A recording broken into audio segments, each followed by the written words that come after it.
Hi boys and girls, this is Valasin. I hope you're enjoying your time at home and you're listening to your parents and washing your hands and practicing social distancing. I'm going to read a book today, and it is my favorite book from when I was little. It is called The Rescue of Brown Bear and White Bear by Martine Beck. So I hope you enjoyed it as much as I did.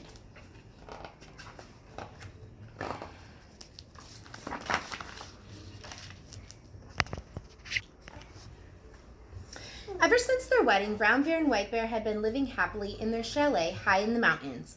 One day they were returning home from the market with some crusty French bread and some fresh vegetables in a basket.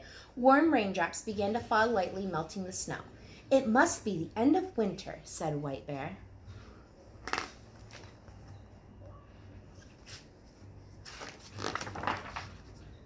"Doesn't the forest smell good when it rains?" added Brown Bear. They quickly removed their soaked boots and their wet clothes so as not to catch cold, and lit a log fire in the fireplace. Once he had warmed up a bit, Brown Bear put on his chef's apron and prepared an enormous pot of spaghetti with tomato and basil sauce.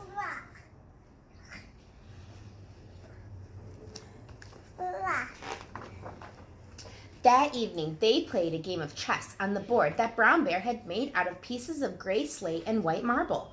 As soon as Brown Bear saw that he was losing, he yawned and declared that he was falling asleep. Cozily snuggled up in their soft feather bed, Brown Bear and White Bear read to each other before going to sleep.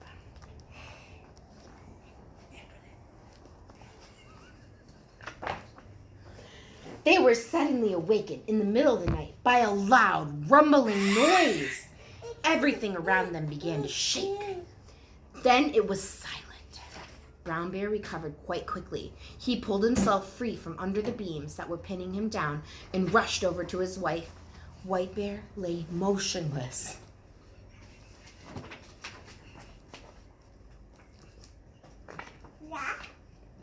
An owl perched in a large tree near the chalet had seen the terrible river of snow sweep away nearly everything in its path. It had almost carried off Brown Bear and White Bear's house.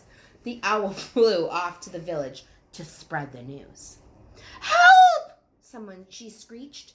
Brown Bear and White Bear's house had been crushed by the avalanche. The villagers grabbed picks, pitchforks, and shovels and then hurried to the ruined chalet.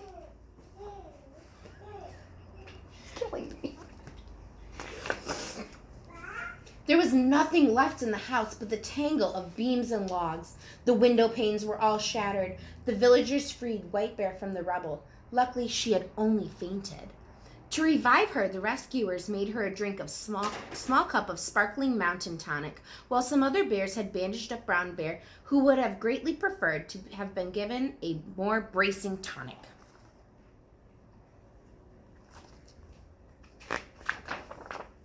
Then the villagers brought some blankets and a pot of tasty pumpkin soup to warm up everyone.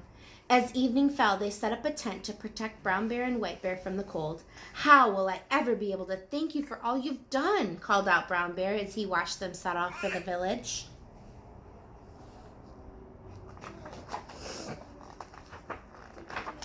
The very next day, the villagers piled up planks, nails, axes, and saws in a cart, all that would be necessary to rebuild the chalet, and made their way up the steep path.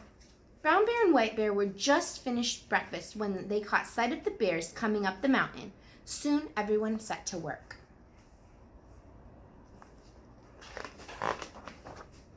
Crash, crash, crash, bang, bang, bang.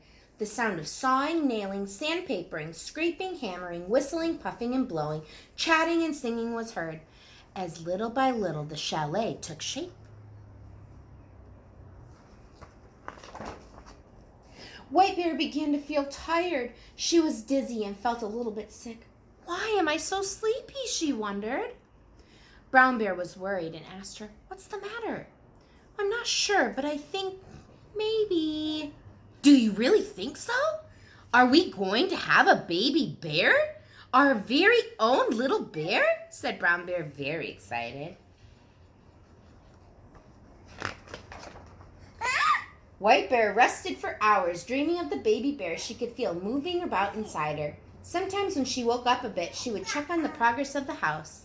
At last, the chalet was completed.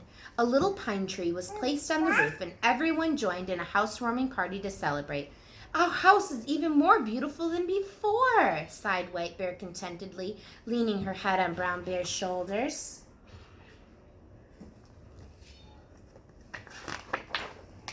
Now the two could prepare for the new baby. Brown Bear built a pretty rocking cradle, and White Bear embroidered a green pine tree on its pillow. That evening, after a delicious candlelit dinner, they watched a fascinating program about polar bears.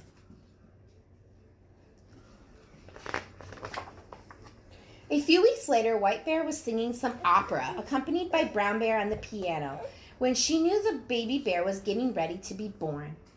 Brown Bear called the local midwife. "Come quickly, our baby's about to be born." White Bear, however, insisted on finishing her knitting. She was making a present, a little jacket for Baby Bear.